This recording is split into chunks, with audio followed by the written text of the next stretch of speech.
Hi guys. All right. So I thought I'd come on here and do a quick update. Now, if you're watching this on YouTube, this is an example update that I give up on my membership in my Telegram group as these energies come up. And you are more than welcome to join my membership group. All of these plans have the same Telegram group where I would share these updates, but so much is going on right now with the current energies that I really felt like it was time to come up again. And you might be seeing me do more and more of these audio updates or visual updates going forward, especially as we're building up to a Gemini new moon, all about information and processing of information and need to be able to intuitively process this information. And we do that by staying mindfully centered. So I'm going to go ahead and share the screen with the current energies right now. We just had the last quarter moon yesterday, and the moon which was in Pisces, and the moon right now is at about 26 degrees of Pisces, getting ready to meet up with Neptune. And for those on the membership group, and also those that might have received the newsletter, I talked a lot about this Neptunian energy that's kind of been coming in. We had the Sagittarius full moon that kind of called us to expand our minds back on June 3rd. And then we have this last quarter moon in Pisces with the moon pretty much within orb of Neptune, kind of bringing in this foggy energy to the mix. And if we look at what's happening in New York City, that's a great visual representation of what these energies are about. Now, it's important to note that the sun will be coming, right now, I'm going to show you on the screen here, the sun at 20 degrees of Gemini will be moving 1 degree per day. And by the end of the next week, as we get ready for the Gemini new moon, will be in a square to Neptune. And so that's what's making this next Gemini new moon a gnarly and potentially delusional one, because it is a new moon in Gemini, all about communication, expression, information coming in. But square Neptune, a lot of needing to decipher sort from fact from fiction. And it's going to be a new moon that's semi-square Venus in Leo, which is in a kind of an acute angle, but Venus in Leo, the shadow side of that is people being very emboldened with the information that they have and giving it out, and potentially sourced from a need for validation. Look at me, I got the latest information. So we have quite a lot that we're building up to. And of course, that Venus in Leo will be entering pre-shadow, a period from June 19th through July 23rd. And if you followed me long enough, the pre-shadow is probably the more critical point of any retrograde of any planet. So we have the pre-shadow, particularly the personal planets, Mercury, Venus, and Mars. So we have the pre-shadow of Venus going on from June 18th through July 23rd. Venus will be going retrograde from July 23rd to September 4th, meaning we'll be making some course corrections on how we do relationships and money, course correcting our direction from whatever has happened from June 18th through the 23rd. And right now, we're kind of the situation and the stage of that Venus lesson is being set. And it doesn't have to all be bad. Anyway, I will be doing a 3-part series of Venus retrograde. It's going to be a Zoom call. Do check out for that. That's coming out in the next day or two. Anyway, let's get back to the current energies. So currently we have the moon at 26 degrees of Pisces after this last quarter moon.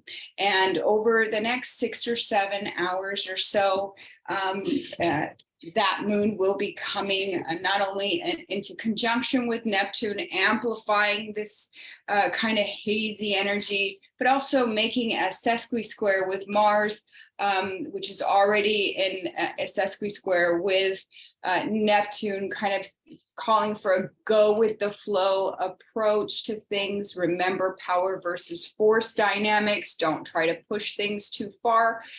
This is about a pause and forward movement to really take in what's going on around us. And then after the moon moves over Neptune, we have Pluto going back into Capricorn. Remember, Pluto has been in Aquarius since March 23rd. And this Pluto deals with like the deeper rumblings of things, things going on at a deeper level. And it's now going to be, it's been retrograde since May 1st. And now going back into the sign of Capricorn. This is a deeper rumbling shift back into the themes of Capricorn, very much about authority, status. What does success mean? Before we go into the innovative, going forward into the future energies of Aquarius, we really need to know who we're entrusting ourselves to. So there's a lot to do with authority figures, people in powerful positions, and also kind of the deeper backbeat of the collective consciousness. Now, Pluto moves back into Capricorn. Again, this is a deep, profound shift going on in the backbeat of things. And what's nice is that we have Mercury making a trine to that, Mercury, the ruler of our minds. And so if we are using our instinctual navigating ability to decipher fact from fiction, to really take our time to process information around us, this is, hold on, let me just pause this. Then we're tuning in to, we give ourselves the better potential to tune into the deeper rumblings of things that are going on. So we want to stay very mindful of that, get ourselves centered over these next several hours, because then pretty much about an hour after Pluto goes back into Capricorn, we have Mercury moving into Gemini. Now you're going to hear that this is really great. Mercury loves to be in Gemini, and it does. That's because our minds, we can connect dots much quicker. However, with Mercury in Gemini, the shadow side of Gemini is that it likes to just deal with just the facts, please. It doesn't like to go too deep into information. It doesn't really like to take its time deciphering through all the different sources. That's the shadow side of Gemini. So it can be a lot of quick connecting of dots without really meaningfully making sure they are sourced from the right information. And the thing is that Mercury is making that trine to Pluto. And that's saying that there are some deeper rumblings going on. We need to take on in what's going on at an intuitive level, really paying attention. That Mercury in Gemini also indicates a time of lots of information coming at us, lots of information, and also potentially misinformation. And that's going to be a big thing for this next Gemini new moon, because it is square Neptune. Again, There's a lot of potential to be misled, misguided, and think we know it all, and doing so from very confident levels with Venus in Leo. But that Venus is in pre-shadow, meaning we're going to learn our lessons later for that. So there's a lot of information coming at us, and we're going to start to see it. I'm already starting to see it. I do the in the news for the Full Access group, and for the last 2 weeks it's kind of been a little drip here, a little drip there, nothing really substantial to bite into. But in the last couple days, all of a sudden this information is starting to pour in, and I'm able to then fill in the content of what's been going over the last 2 weeks, but also seeing that there's a lot of news information coming out now, and some things that you need to be able to sort fact from fiction on. Just heard about a story of an alien landing in the backyard of someone's house, and that's taking a lot of center stage in the media's in the US. Also, Tucker Carlson coming out with his news show, and a lot of things going on in the political front in the United States. Lots of things are just starting to pour in, and we can easily get tied up in that mercury. I'm taking information there, and getting very quickly scattered by it all if we're not tuning into the deeper rumblings and connecting dots through that, reading between the lines in many ways. Now, the moon is then going to move after Pisces. It's going to move into the sign of Aries. And for those on the membership group, you know the current weekly slides. I said this is all about embodying new opportunities. Now, we've got to take this back to the theme of this moon cycle, what we've been working on throughout the last 3 weeks, all about leveling up our sense of intrinsic sense of self-worth, meaning that I don't devalue myself due to external circumstances. I'm solid. I'm solid in my values. I'm solid in my principles. I make sure that those values and principles not only apply to myself, but to others consistently across the board. And I do things methodically because I want to ensure the maintenance of those values and principles. And we are going to, the whole purpose of this moon cycle is to level up our intrinsic sense of self-worth. And that will be the harvest that we are fully embodying by around June 17th, 18th. Perfect timing as we get ready to enter what could potentially be a very gnarly and delusional moon cycle of lots of information. And also another theme of this moon cycle as part of that intrinsic sense of self-worth, there was lots of bifurcations. I did say at the time of the new moon that this moon cycle has bifurcation written all over it. People were going to go one way while others were going another way, all part of the tests of maintaining that intrinsic sense of self-worth. How else can we be tested to see if it's truly intrinsic if we don't have these external circumstances outside of us kind of showing us whether or not we are truly attached to that or we're solid in our sense of intrinsic self-worth. So lots of bifurcations happening. And we've been tested at the new moon, at the first quarter moon, and also in the days right after the Sagittarius full moon. And once again, as part of this week of release to receive, which is always in the last quarter moon, and we're receiving these harvests by the end of the week around June 17th, 18th. That means that we're going to be faced once again with this question of self-worth.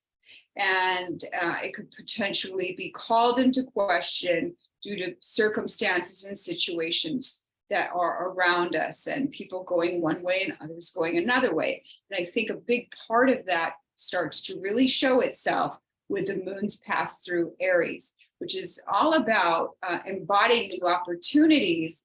But again, new opportunities. One will go this way, others will go that way. So let me get into a little bit more about what that involves. Basically, just hours after the moon moves into Aries. So for those on the Telegram group, about I don't know, like 12 hours after I post this on the Telegram group, we have the moon entering into Aries, but Venus coming into a square with Jupiter, and the sun being kind of in a semi-square sandwich between those two. And that's a lot of intense energy. First of all, Venus square Jupiter is great. It brings out all these opportunities. However, there's a potential to take things too far, to take the rope and run with them, and overindulge ourselves with these new potentials if we're not heeding the higher octaves of the signs that Venus and Jupiter are in. And that's about Leo and Taurus energy. It's about having the courage to methodically and steadfastly work through informations and really double check levels of integrity. This is amplified, though, because we have a semi-square sandwich to the sun, which is what we're feeling, our heart center, our heart center in the sign of Gemini. With so much information coming in and kind of feeling pressured to make a move amidst these sudden developments. And so very important, especially that we consider, and on the Telegram group, I did talk more extensively about the Neptunian energy that's coming in, this haze that's building up over the next day, this next week. And so, one second. Okay, so yeah, quite a lot of sandwich of energy that's coming in with this Venus square Jupiter. It is a lot of opportunities, and it's an opportunity to do things quite suddenly. They come up, but we want to make sure power versus force dynamics, we're not getting ourselves with all this hazy energy that's coming in. We're not just jumping in too quickly, not being mindful of who's taking their time to really sort through information, tune into the deeper rumblings of things, who's working from force dynamics where we're manipulating, we're trying to push things forward, rather than then allowing this flow, this natural universal flow to kind of guide things together. It feels flowy, not forced in any way. And then the moon will be continuing her journey through Aries. Remember, with the moon in Aries, you see this hazy energy was really great with the moon in Pisces, because we're in a more reflective state. We're in a more meditative, go with the flow state. But in Aries, it's a go get 'em energy. We feel more emotionally inclined to be more assertive. And on the shadow side of things, we can be more brash, reactive, and aggressive. So keep that in mind with this amplification of sudden opportunities that kind of have us pressured to do something. It should be flowing, not forced. And then the moon will continue her journey through Aries over the next 2.5 days. And around the time that she gets to about 20 degrees, 20, 21, 22, 23, 24, we have some aspects taking place. And that's Mercury making a quincunx to the South Node, and Venus making a quincunx to Saturn. And what that is, Mercury, ruler of our minds, making a quincunx to the South Node, something needs to be released, something of an entangling nature, something, a mindset, a controlling mindset from the past, or maybe we're coming into new information that has us looking at the past differently. So something needs to be released as far as the mindset that was either manipulated or held back, or even within ourselves, we're trying to control things.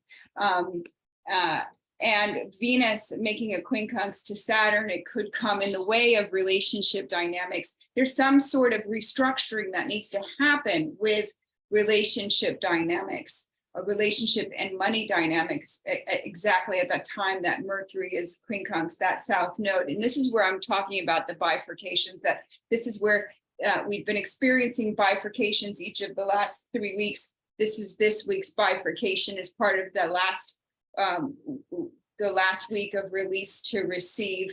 And so we're making some definitive releases and maybe some restructuring when it comes to people and situations in our lives.